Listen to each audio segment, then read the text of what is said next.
All இன்றைக்கி என்னுடைய lunch பிளேட்டில் நான் என்னென்ன சாப்பிட போகிறேன் அப்படிங்கிறத உங்கள் கூட வந்து காட்டிகிட்ருக்கேன். ஒரு கப் ரைஸ் அண்ட் நிறைய காய்கள் நம்ம வந்து சாப்பிட்ணும். இதில் வந்து பார்த்திங்கன்னா நான் வந்துட்டு பாவக்காய் பொரியல், ஒரு வடை, ஒரு சப்பாத்தி, கீரை பொரியல், அவரைக்காய் சாம்பார், அது மட்டும் இல்லாமல் கொத்தமல்லி சட்னி, கூட ஒரு கப் வந்து பார்த்திங்கன்னா ரசம் எடுத்துக்கிட்டேன். இது இல்லாமல் ஒரு ஃப்ரூட் ஏதாவது ஒன்று, லைக் வந்துட்டு பார்த்திங்கன்னா கொய்யாப்பழமா, ஆரஞ்சு, ஆப்பிள், மாதுளப்பழம் அப்படின்னு சொல்லிட்டு ஏதாவது ஒரு பழமும் நம்ம வந்து சாப்பிட்லாம்.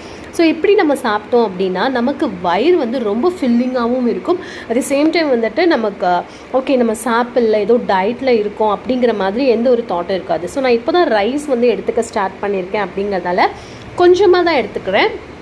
நீங்கள் நிறைய காய்கறிகள் எடுத்துக்கோங்க. ஸோ அது உங்களுக்கு ரொம்ப நல்லா இருக்கும். அண்ட் சாஷா பாப்பா சாப்பிட்டுட்டு என் பக்கத்தில் வந்து உட்காந்துருக்கான் சமத்தா. ஸோ இந்த மாதிரி நீங்களும் டயட் எடுக்கணும் அப்படின்னு நினச்சிங்கன்னா மறக்காமல் ட்ரை பண்ணுங்கள். நெக்ஸ்ட் இன்ட்ரெஸ்டிங்கான வீடியோவில் பார்க்கலாம்.